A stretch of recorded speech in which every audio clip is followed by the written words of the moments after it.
내 영혼의 극히 깊은 데서 맑은 가락이 울려나네.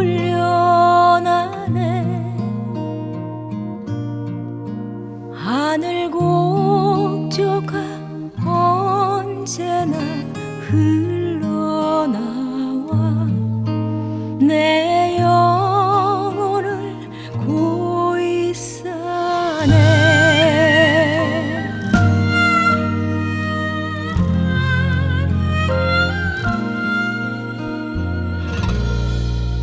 내 마음속에 솟아난 이 평화는 깊이 묻힌 보배로다.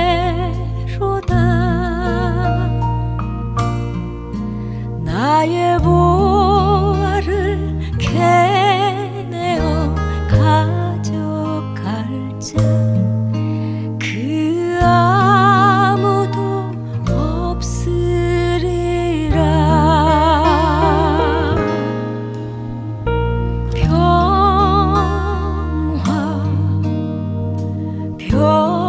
평화로다.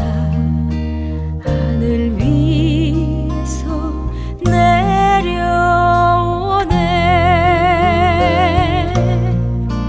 그 사랑의 물결이 영원토록 내 영혼을 덮으소서.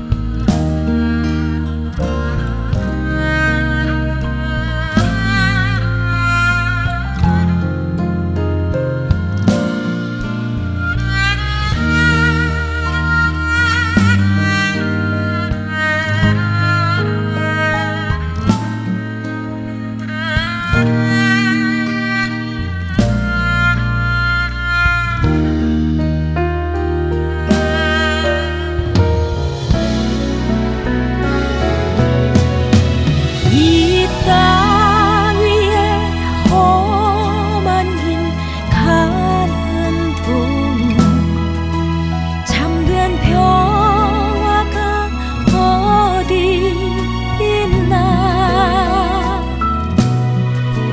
우리 모두 다 예수를 친구 삼아 참 평화를 누리겠네.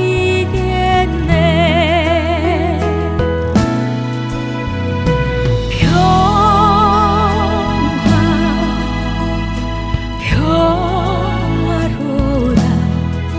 하늘 위에서 내려오네.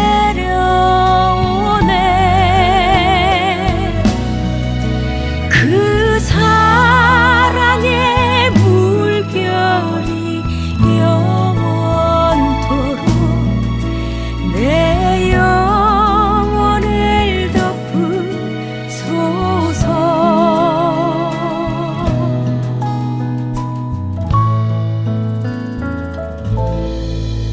내 영혼을 덮으소서.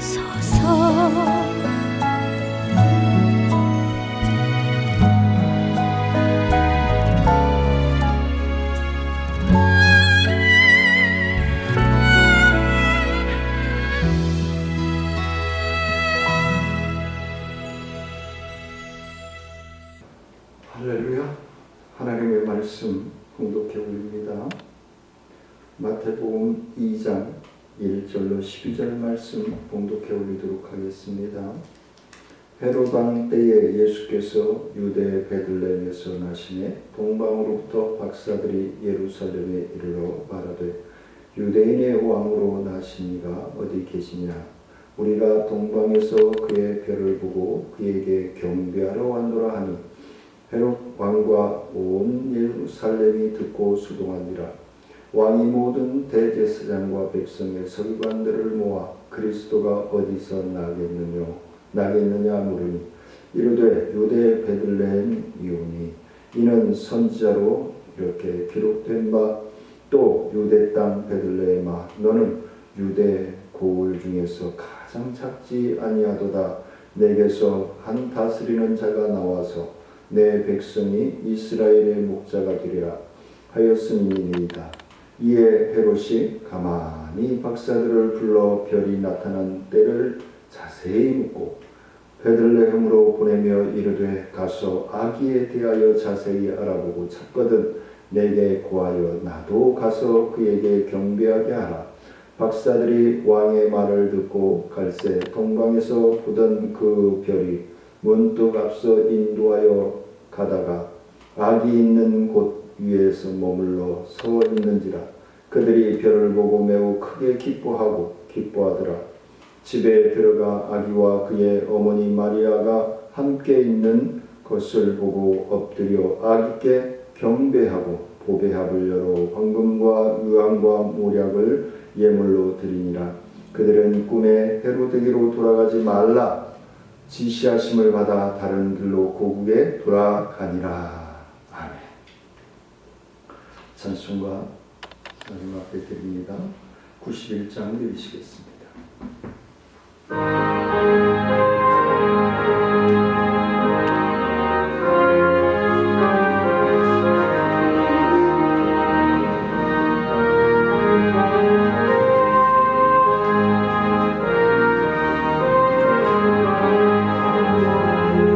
슬픔 먹는 사람 예수 이름 믿으며 영원토록 변함없는 기쁜 마음 얻으리. 예수의 이름은 세상의 소망이요 예수의 천국의 기쁨일세.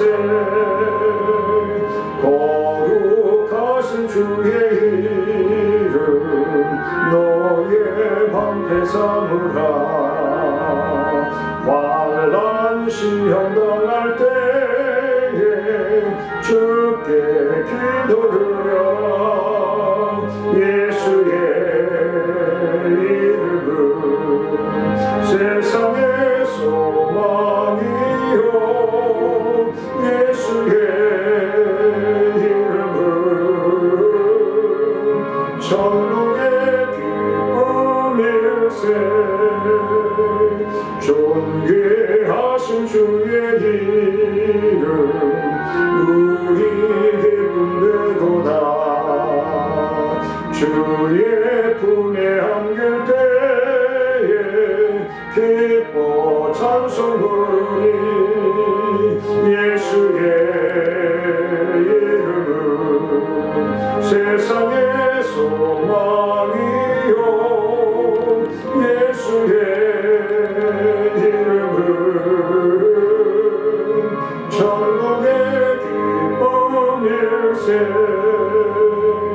우리 갈 길 나가루에 보좌 앞에 나아가 왕의 왕께 경배하며 멸류관을 드리리.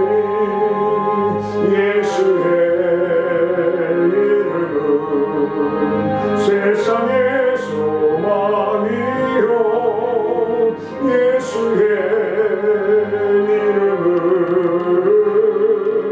천국의 기쁨일세.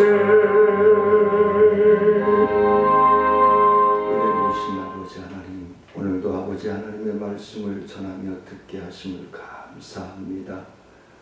하나님의 말씀을 통하여 우리를 교훈하여 바로 잡고 바로 세우며 바로 성장해 가기를 원하시는 아버지 하나님, 오늘도 말씀을 전하는 자나 듣는 심령들이 하나님의 말씀을 통하여 깨닫고 순종할 수 있는 믿음으로, 순종할 수 있는 건강함으로, 순종할 수 있는 환경과 물질로 동행하여 주셔서 하나님이 살아계셔서 우리와 함께 호흡하고 계심을 확신하며 신뢰하며 믿고 나아갈 수 있도록 인도하여 주옵소서. 갈급하며 사모하며 예수님의 이름으로 기도드리옵나이다. 예수님의 탄생에 대해서 많은 말씀들이 있겠습니다만 저는 한 3가지의 의미가 있지 않는가라는 생각을 가집니다. 그 첫 번째는 예수 그리스도에 대한 예언이 성취되어진 것을 확인하는 것이다. 그래서 예수 그리스도에 대한 예언이 성취되어졌다라는 것은 하나님의 약속은 반드시 지켜지고 이루어진다라는 확신을 가질 수 있겠죠. 예언에 대한 성취라고 하는 것은 많은 예언들이 기록되어 있습니다. 근데 그 예언이 성취되어지기까지 목숨을 걸고 그 예수 그리스도에 대한 예언이 그 고난과 역경 속에서 이루어졌다라는 것이죠. 근데 그 고난과 역경을 통해서 이루어진 그것으로 끝난 것이 아니라 또 한 번의 죽음의, 사망의, 고통의, 조롱의 위험이 도사리고 있다는 것이죠. 두 번째는 전능하신 하나님께서 하나님의 피조물들과 함께 호흡하고 동행하여 주신다는 사실입니다. 마귀는 인간의 죄를 범한 순간부터 세상에 대하여서 지배권을 행사하여 왔습니다. 사도 바울은 이를 통해서 뭐라고 얘기하냐면 마귀에 대하여 말하기를 공중의 권세 잡은 자라고 얘기합니다. 공중의 권세 잡은 자. 그러므로 예수님의 탄생은 마귀에 지배하는 세상에 대하여서 하나님이 역사하신다, 개입하신다, 하나님이 간섭하여 주시는 것이다 라고 말씀을 드릴 수 있겠습니다.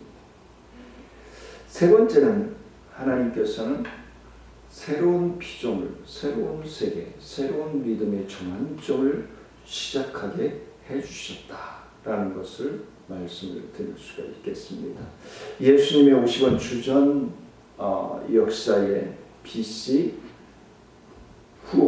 주후 역사로 AD의 역사로 바뀐 것을 의미합니다.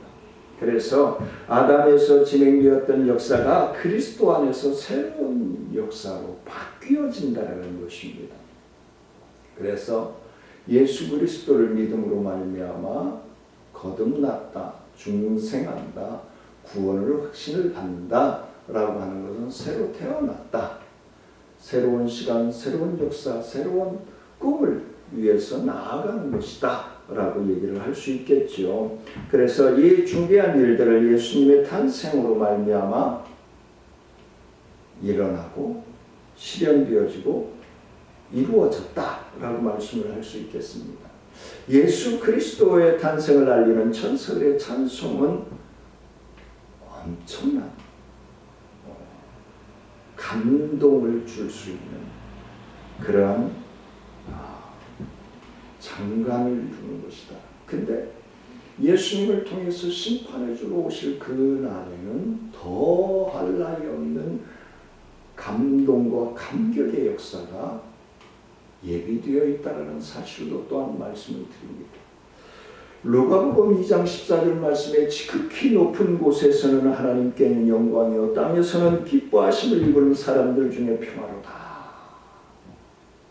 엄청난 감동의 역사의 찬송이, 천사들의 찬송이 울려 퍼졌다는 사실입니다.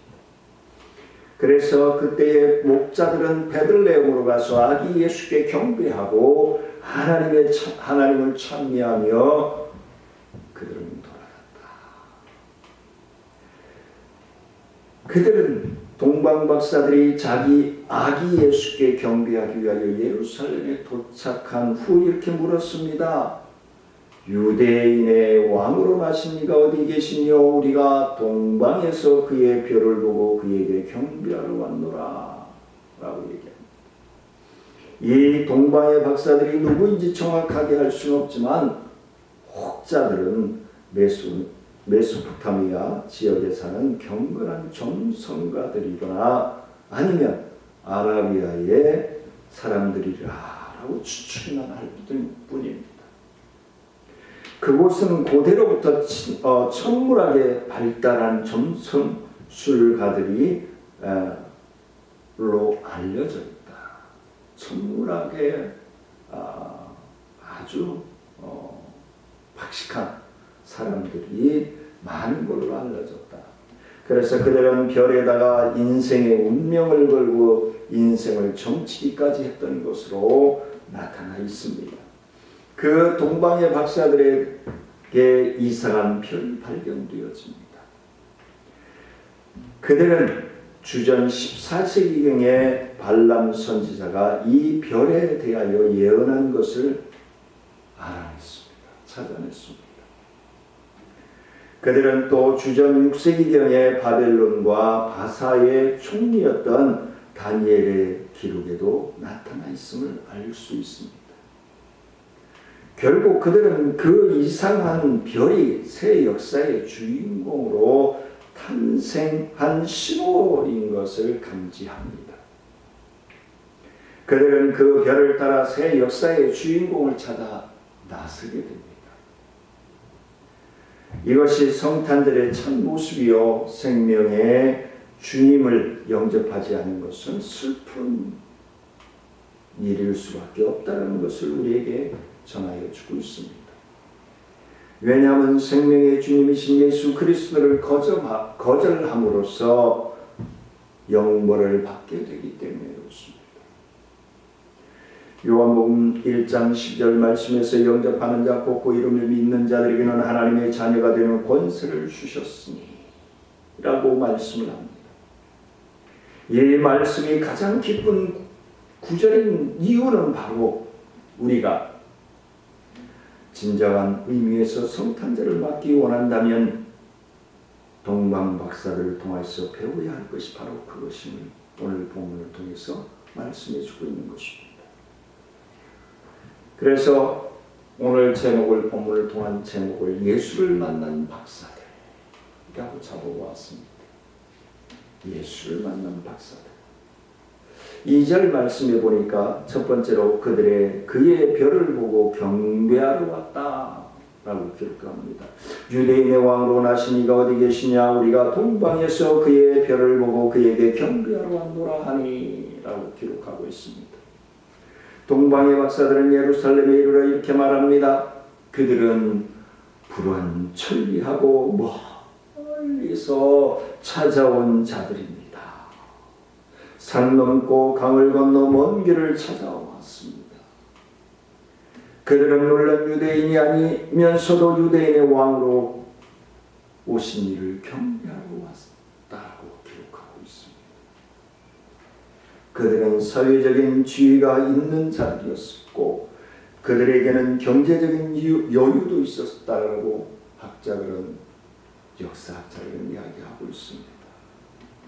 그들은 전문적인 지식이 있는 박사들이었으며 그들이 유대인의 왕을 찾아 먼 길을 마다하지 않고 그 큰 고생을 감수하면서 찾아왔다는 겁니다. 어떤 불만족이 있었던 것일까요? 아니면 동방의 박사들이 별을 따라 유대인의 왕으로 나신 이를 찾아 왜 나섰을까요? 마태복음 7장 7절 8절 말씀에서 보니까 구하라 그리하면 너희에게 주실 것이요 찾으라 그리하면 찾아낼 것이요 문을 두드리라 그리하면 너희에게 열릴 것이니 구하는 이마다 받을 것이요 찾는 이는 찾아낼 것이요 두드리는 이에게는 열릴 것입니다 라고 말씀합니다. 사랑하는 성도님들은 얼마만큼 갈급하며 사모하며 믿음의 삶을 살아가고 계십니까? 믿음은 물론 하나님의 은혜요 구원의 선물임을 우리는 잊어서는 안 될 것입니다. 구원을 위하여 우리가 할 것은 아무것도 없습니다. 요한일서 4장 10절 말씀에서 사랑은 여기 있으니 우리가 하나님을 사랑한 것이 아니요 하나님이 우리를 사랑하사 우리의 죄를 속하기 위하여 화목제물로 그 아들을 보내셨습니다라고 말씀하고 있습니다. 인간의 사랑이 먼저 아닙니다. 하나님의 사랑이 먼저임을 우리는 명심해야 될 줄 압니다. 요한복음 3장 16절 말씀에서 하나님이 세상을 이처럼 사랑하사 독생자를 주셨으니 이는 그를 믿는 자마다 멸망하지 아니하고 영생을 얻게 하려 하십니다. 라고 말씀합니다. 이 하나님의 사랑이 이 하나님의 역사가 우리를 구원의 길로 인도하는 것입니다. 구원은 오직 믿음에 있어 이루어질 수 있음을 말씀합니다. 사도 바울은 말하기를 로마서 12장 11절 말씀에서 부지런하여 게으르지 말고 열심을 품고 주를 섬기라 라고 말씀을 합니다. 그는 또 말하기를 고린도전서 15장 58절 말씀에서 그러므로 내 사랑하는 형제들아 견실하며 흔들리지 말고 항상 주의 일에 더욱 힘쓰는 자들이더라. 이는 너희 수고가 주 안에서 헛되지 않은 줄을 압니다 라고 말씀을 하고 있습니다. 주 안에서 수고는 헛된 일이 아님을 말씀합니다. 하나님이 기억하신다는 것입니다. 하나님이 함께 하신다는 것입니다. 두 번째는 헤롯에게로 돌아가지 아니하였다라고 기록하고 있습니다. 12절 말씀입니다. 그들은 꿈에 헤롯에게로 돌아가지 말라 지시하심을 받아 다른 길로 고국에 돌아가니라. 그들은 헤롯에게로 돌아가지 않았다라는 사실을 상기시켜주고 있습니다. 이해를 돕기 위하여 잠시 그 배경을 살펴보면 동방 박사들이 예루살렘으로 이뤘을 때에 마침 그곳의 통치자는 헤롯이었습니다. 귀한 신분인 동방의 박사들은 쉽게 고대 고관들을 만날 수 있는 명성을 가지고 있었음을 말씀해주고 있습니다. 그들은 2절에서 유대인의 왕으로 나신 이가 어디 계시냐 우리가 동방에서 그의 별을 보고 그에게 경배하러 왔노라 하니 라고 이야기하는 곧 헤롯에게로 보고되었을 것입니다. 헤롯과 그들은 쉽게 대면할 수 있었을 것입니다. 당시 헤롯은 나이가 70세였던 걸로 기록이 되어 있습니다. 그 왕위를 잃게 될 것이라는 어떤 예언이 있었다고 기록되어 있습니다. 그래서 그는 왕위에 대한 의구심 때문에 불안해하고 잃게 될 것을 라는 예언에 대해서 불안해하고 떨고 있었습니다. 그래서 2장 3절에서 헤롯 왕과 온 예루살렘이 듣고 수동한지라 라고 기록하고 있습니다. 헤롯 왕은 대제사장들과 서기관들의 예언대로 동방의 박사들을 베들레헴으로 보내면서 말했습니다. 본문 8절 말씀입니다. 가서 아기에 대하여 자세히 알아보고 찾거든 내게로 고하여 나도 가서 그에게 경배하게 하라. 그들은 이 베들레헴에 가서 아기 예수를 만나 경배했습니다. 우리가 함께 11절 말씀을 읽어보도록 합니다. 집에 들어가 아기와 그의 어머니 마리아가 함께 있는 것을 보고 엎드려 아기께 경배하고 보배압을 열어 황금과 유황과 모략을 예물로 드리니라. 이제 동방 박사들은 예수께로 경배하고 집으로 돌아가려 합니다. 그들을 헤롯 왕의 부탁이 생각났습니다. 8절 말씀. 베들레헴으로 보내며 이르되 가서 아기에 대하여 자세히 알아보고 찾거든 내게 구하여 나도 가서 그에게 경배하게 하라. 그러나 그들은 헤롯에게로 돌아가지 돌아갈 수 없었습니다. 왜 돌아갈 수 없었을까요? 헤롯 왕의 꿍꿍이 속을 알아챘기 때문에 그렇습니다. 동방 박사들은 그가 교활한 왕이라는 예감이 들었습니다. 헤롯은 고령이 되었을 때 살인의 망령을 부리는 자가 되었다라고 기록하고 있습니다. 역사학자들은. 그는 자기의 처 미리암과 장모 알렉산드라를 죽였고 장남 안티파트와 두 아들 알렉산드 아리스토블루스를 암살했던 왕입니다. 로마의 황제 아우구스투는 말하기를 헤롯의 아들이 되기보다는 헤롯의 돼지가 되는 것이 더 안전하다고까지 했습니다. 박사들이 이런 인상을 못 받았을 리 없습니다. 왜 그들은 헤롯에게로 돌아가지 않았을까요? 두 번째는 꿈의 지시가 내려졌기 때문입니다. 12절 말씀에서 결국 그들은 헤롯에게로 돌아가지 않았습니다. 헤롯은 폭력과 시기와 증오와 부와 권력의 상징이었습니다. 그는 예수를 죽이려 했던 자입니다. 예수를 만난 사람은 헤롯에게로 돌아가서는 안 되는 사람이었습니다. 예수를 죽이려는 자, 살육하는 자에게로 돌아가는 것은 곧 죽음이기 때문에 그렇습니다. 루가복음 9장 62절 말씀에 보니까 예수께서 이르시되 손에 쟁기를 잡고 뒤로 돌아보는 자는 하나님의 나라에 합당하지 아니함이라 하시니라 라고 말씀을 합니다. 예수님의 말씀, 우리가 예수를 만나지 못했을 때는 일에 매여서, 환경에 매여서, 물질에 매여서, 세속 문화에 매여서 살았을지 몰라도 우리가 예수를 만나 후로는 세상에 헤롯에게로 돌아가서는 안 되는 것입니다. 세상에 빠져서 좋아해서는 아니 된다는 사실을 말씀해 주고 있는 것입니다. 왜냐하면 그것은 헤롯이기 때문입니다. 그것은 죽음이기 때문에 그렇습니다. 우리를 멸망시키기 때문에 그렇습니다.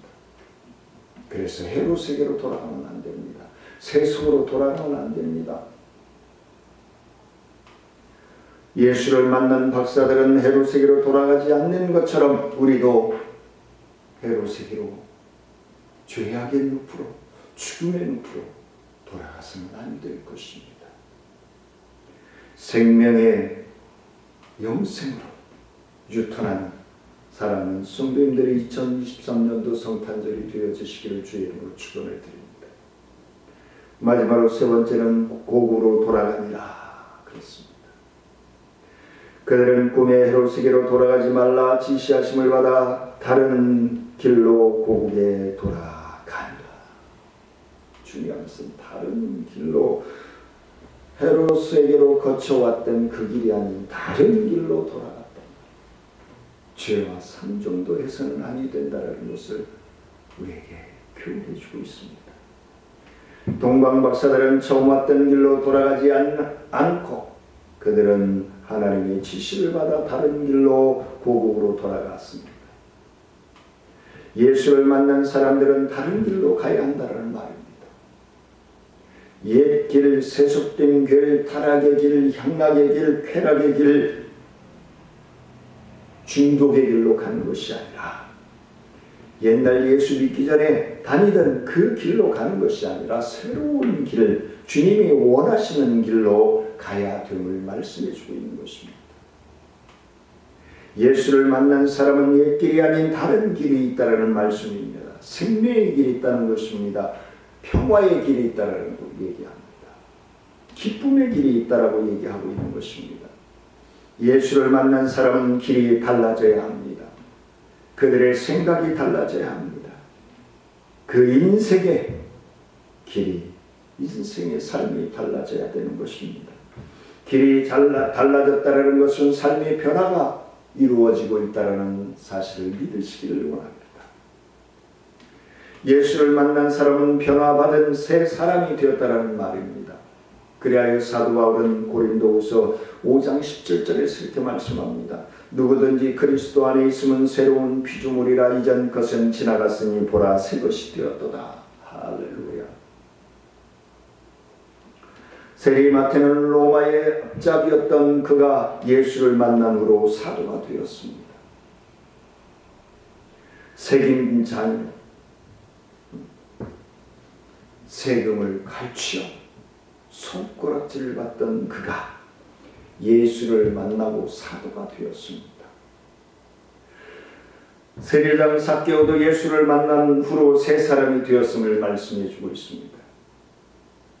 그가 예수를 만나기 전에는 로마 정부의 추종자여 돈의 노예였음을 우리는 말씀을 통해서 잘 알 수 있습니다. 그가 예수를 만난 뒤에 무엇라고 말씀하고 있습니까? 누가복음 19장 8절 말씀입니다. 삭개오가 서서 주께 여짜오되 주여 보옵소서 내 소유의 절반을 가난한 자들에게 주겠다. 오며 만일 누구의 것을 속여 빼앗은 일이 있으면 내 갑절이나 갚겠나이다. 이게 변화된 삶의 모습인 것입니다. 수가성 우물가의 여인도 예수를 만난 후로 새 사람이 되었습니다. 무덤가에서 살던 귀신 들린 사람도 예수를 만난 후로 정신이 온전해졌습니다. 예수를 믿기 전과 믿은 후에 달라진 것을 말씀해 주고 있습니다. 변화를 받았다는 말씀입니다. 이 말씀에 대한 확실한 대답이 없다면 아직도 예수를 만나지 못했다는 것입니다. 아직도 예수를 구주로 믿지 않고 있다는 것입니다.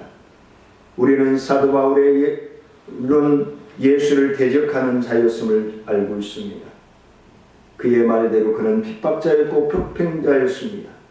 그는 스데반의 죽음에 가담한 사람이었습니다. 그는 교회를 진멸하는 사람이었고 그는 예수를 믿는 자를 잡아 옥에 가두는 자였습니다. 그리스도인을 박해하고 죽였습니다. 그러던 그가 다메섹 도상에서 예수를 만난 후로 그가 하나님의 사도가 되었다는 사실입니다. 그는 예수와 복음을 위하여 고난의 종이 되었고 그는 십자가를 자랑하는 자가 되었습니다. 그는 빌립보서 1장 20절 말씀에서 살든지 죽든지 내 몸에서 그리스도가 존귀하게 되게 하려는 것이니 빌립보서 3장 7절 말씀에서 무엇이든지 내가 유익하던 것을 내게로 그리스도를 위하여 다 해로 여길 뿐이더라. 그는 이 예수 그리스도께 미친 자였습니다. 이것이 변화받은 성도의 삶이요 성도의 갈 길임을 말씀해 주고 있는 것입니다. 높은 곳에서는 하나님께 영광이요 땅에서는 기뻐하심을 입은 사람들 중에 평화로다. 은혜로 충만한 성탄절 아침에 크신 축복이 사랑하는 성도님들과 삶 위에 충만하게 넘쳐나기를 간절히 소원합니다. 은혜로우신 아버지 하나님, 독생자 예수 그리스도를 성육신하셔서 이 땅에 우리 죄악된 자들을 찾아오게 하시고 그 환난과 고난을 감당하시며 죽음으로써 하나님의 성육신하심을 다 이루었다 말씀하시고 생명을 하나님의 자녀될 자들을 위해서 주셨고 부활에 승리하는 기쁨으로 우리에게 산 소망이 되어주신 하나님의 크고미하신 은혜와 능력의 역사가 하나님의 자녀로서의 삶을 살아가고자 나아가는 사랑하는 모든 성도들의 드린 마음의 정성과 예물을 위해 주의 놀라우신 축복의 은혜로 넘쳐나게 부족함이 없도록 함께하여 주옵소서. 지금은 우리 주 예수 그리스도의 은혜와 하나님의 크고 은혜하신 사랑과 성령님의 교통하심이 하나님의 자녀로서의 삶을 이 땅에 성육신하셔서 오셔서 나를 위하여 희생하시고자 친히 찾아오신 예수 그리스도를 경배하고자 나아가는 사랑하는 성도들과 가정 위에, 직장과 사업 위에, 생업 위에, 우리 정천중앙교회 사역과 부흥 위에, 나눔과 기쁨 사역 위에, 지역사회 부장협재 사역 위에, 행복전사마켓 위에, 이나라 민족 위에, 인천광역시 위에 이제부터 영원토록 함께할지어다.